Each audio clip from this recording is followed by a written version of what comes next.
Hello and welcome to Planet Waves TV. My name is Eric Francis Coppolino, the author of the Planet Waves horoscope and the host of PlanetWaves.fm. Today's Friday. There is going to be a new edition of Planet Waves FM put onto the website this evening, and the theme is virology a science? Yes, I'm asking the biggest question of them all. It seems to me that there's actually a pretty legitimate issue here. Today, though, I'm here to tell you about the Scorpio New Moon, which takes place on the 4th of November at 5:14:29 p.m. Eastern Daylight Time. Before I get there, here we are in the Days of the Dead time of year. This is the time of year when, in my experience and in the teachings of lots of ancient folklore, the veil between the worlds is the thinnest. And so it's one of the reasons why we welcome the dead back. We stand up for the dead and generally have much closer access to, let's say, the world that is kind of 2 or 3 degrees off of the axis of this world, but where everyone is, and all of those departed are, and many other possibilities are there. So this is one of the reasons why it's declared the time of Days of the Dead. That's about Halloween, All Souls Day, All Saints Day, Samhain, the official kind of Celtic, I guess, version of the holiday. All of this taking place now. Halloween is not a hoax. Halloween is the celebration of something that is real, and this thing about guiding our ancestors back home is one of the reasons why people leave those paper lanterns everywhere, particularly leading to their home. So, if you have someone that you want to, remind them that you're still with them, you can do that, and also do what's called standing up for the dead. All right. So we have this Scorpio New Moon coming up, and it's a very exciting Scorpio New Moon in that it is at a 7 arc minute opposition to Uranus, meaning 7 arc minutes, meaning well under 1/10 of 1 degree. So when you think about how far the sun, the moon, Uranus are from one another, with the Earth in the middle, that they're lining up to within 1/10 of 1 degree. That's close. 1 degree is close. A fraction of a degree is obviously much closer. And so this is likely to come with some surprises next week. Things that even the people who are making up this big drama that we're living through are not expecting.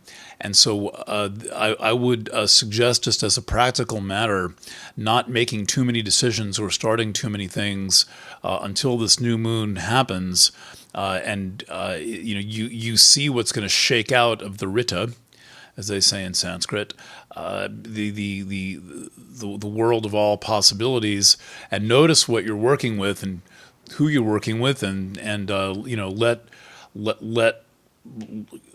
let it all shake loose and fall down from the sky, and we'll see what we've got going on here.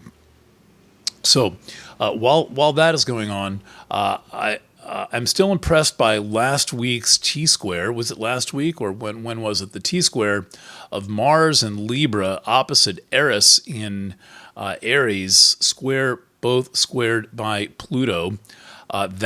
When was that? How many days or weeks ago was that? Anyway, we're still under the influence of that because it was such a kind of profound chart. And the thing about it is we've now experienced the last of the ongoing series of squares between Pluto and Eris. The most recent aspect between Pluto and Eris was the opposition back in 1978.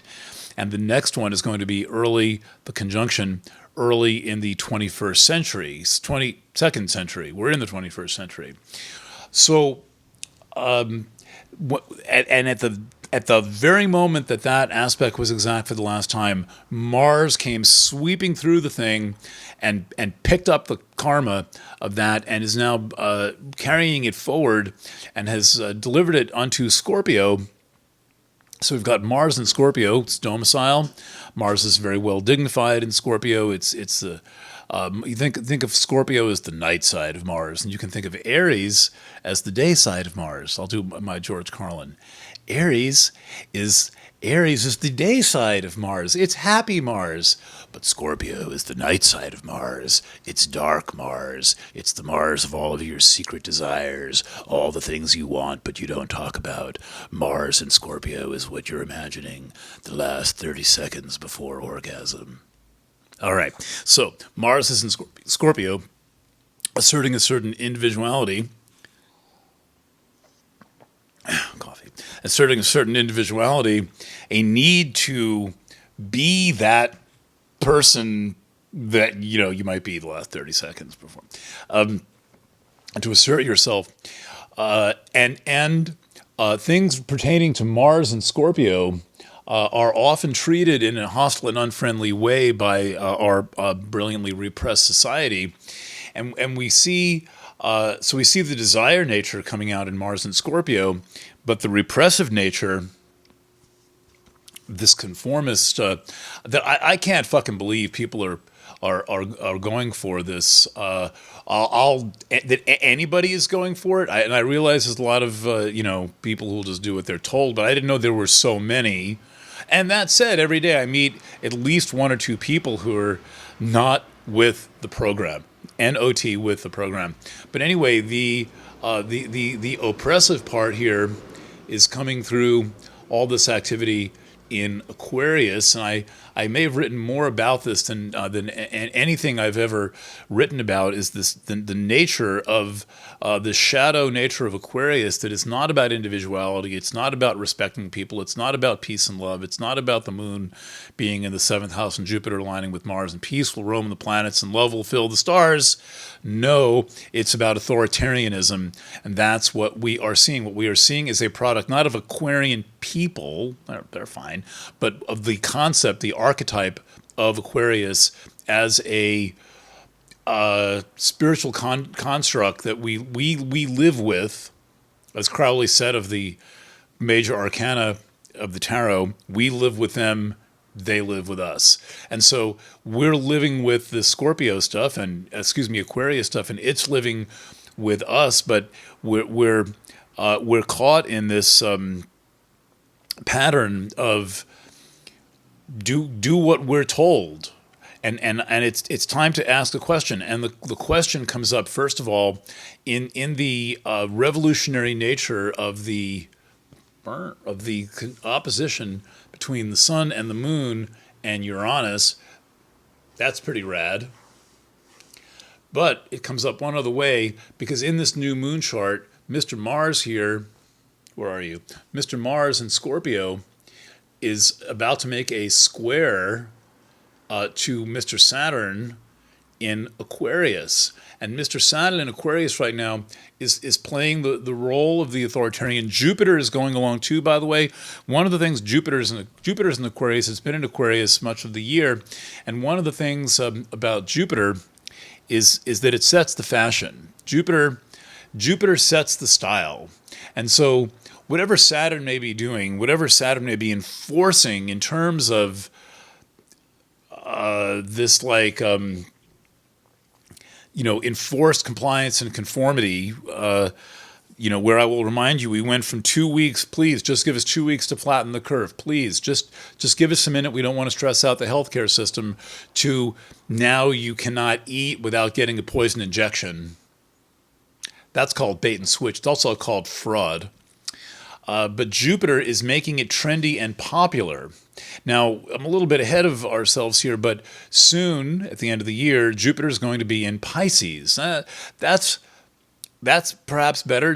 Jupiter is well dignified in Pisces. It's the ruler of Pisces from classical astrology. But Neptune is also in Pisces. So a few things are going to happen with that. While I'm on the subject, the first thing that happens with Jupiter in Pisces is that Jupiter is going to make a conjunction in Pisces to the Nessus Pallas, the existing Nessus Pallas conjunction, and we're going to get a look at evil in a magnified form. But Neptune is a bit delusional and doesn't always know which way is up. And so when we add Jupiter to that, we may be dealing with like super delusional. It's like the super full moon delusional version of delusional. But anyway, we'll come to that, and I'm still parsing that out. And that, by the way, is largely going to be the theme of the 2022 annual, called Tune In 2022. It's upon Neptune, tune in. Get it? Okay, so meanwhile, looking ahead right now in this chart for the new moon. All right, so that's opposite Uranus. That's kind of shocking and surprising. And then Mars is going to square Saturn.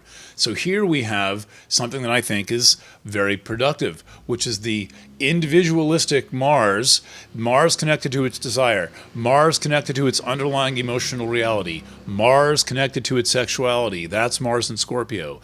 The desire nature in all of its forms is going to make a square to Saturn in Aquarius. The square is a kind of a clash or a reconciliation, and that clash is saying, well, okay, when has the conformist drive gone too far? How much is too much? And my prediction is, not a big predictor, but you don't have to be a genius for this one, is that sooner or later everyone's going to get pushed too far. Everybody's got a different too far. For me, too far is the first time a public official lies. Then I'm done. I'm not buying into any of it. But everybody has their own too far. So maybe for them, forcing them to get an injection is not too far. Oh, okay, I'm helping everyone. But forcing their 5-year-old to get an injection to go to school, quote unquote school for a 5-year-old preschool, oh, maybe that's too far. And there's going to be, everyone will eventually get to the too far point. So I would encourage those of you who maybe think you agree with what you're seeing here to recognize that you only agree with it because you haven't been pushed too far. And once you're pushed too far, what if they find out you got the injection and your husband didn't get the injection, and okay, that's one thing, but then they send a letter to your husband to report to a green zone camp, so they're not threatening you, but you had the injection. And they're going to take your husband away to be in a camp, and they can't go to work, and they can't be in communication because they haven't had the injection. They're presumed to be a threat and a danger to the community. We'll be treating this tonight on planetwaves.fm. How far is too far? Well, I would propose that over the course of the next 7 days from now, a whole bunch of people are going to decide this has gone too far. And then you may not think the assholes who thought it had gone too far back in April were such assholes because they could see something maybe that you could not see. And I think it's time to have a little respect for the people who are showing a little foresight and a little respect for underlying fundamental values that we never collectively agreed to change. We never collectively decided, oh, well, we're not a free country anymore. Now we're just a pandemic. Okay, a couple of other points of astrology. Mars moving along here. Mars is going to make an opposition to Uranus. I'm not sure exactly what day that is, but it is coming soon, and it's going to add to this sense of upheaval and of shock. And remember that upheaval and shock can work a number of different ways. In other words, they can work for people who are doing bad things. They can also work for you because you are awakened. You're suddenly deciding it's time to pay attention in a way that you never have paid attention before. And I see the comments on my YouTubes, and I see the number of likes and dislikes I get. Based on all that, I'm assuming that I'm kind of, preaching to the choir here, but each of you in the choir then has to go out and live among people who may have a radically different, unjustified, completely illiterate view of all of this, and there are going to be people who are, for example, only awakened by the fact that Fauci not only experiments on dogs, he tortures them and children, and is using aborted fetuses. And this is who this guy is. This is Dr. Mengele. This is not some comely, friendly pediatrician who somehow looks like he's 20 years younger than he is. What the hell is he injecting to make him look 20 years younger than he is? Whatever drug it is, Noam Chomsky is certainly not taking it. He looks like he's about 175 years old, but they make exactly as much sense as one another. Okay, so I'm going to keep this short for today. I might be back before next Friday. My previous one of these things involved the incident with Alec Baldwin on the set of Rust. I'm still following that issue carefully. There'll be another Starcast.fm or planetwaves.net/Starcast going up a little bit later on, or going up now. The monthly horoscope is done. That's on the front page of Planet Waves, and I would just say, which I'm supposed to say at the beginning, but I don't like to, this is an ad-free. You never see an ad on a Planet Waves YouTube. We do not have corporate sponsorship. We do not have dark money sponsorship. We are and always have been 100% subscriber supported. And I realize it's just easier to click on consuming content, but I would urge you that if you support the work that anyone is doing, and if you support the work that me and my beautiful, illustrious team are doing, please give some energy back. We used to understand this concept where an energy exchange is necessary. And, as you know, me and the people who assist me are very dependable. That's not an accident. It takes a lot of love and a little money. But, if you like Planet Waves, there's lots of ways to get something really juicy for not so much money. The Scorpio reading, for example, which is the immediately previous video here, is one of them. And there's subscribing, and there's all manner of other things that you can do, including sending me story leads and spreading the word. All right. So thank you for that. Thank you for being a conscientious citizen of the internet. Thank you, Kate, in Ukraine, who is about to be embarking on film school simultaneously while she works for us here at Planet Waves. Kate Rizhenko does all of the cobbling together of these videos, and she's on her way to being a great director. We love you, Kate. Okay, so till next time, or I'll see you tonight on planetwaves.fm. Thank you for watching. Thanks for listening, and bye for now.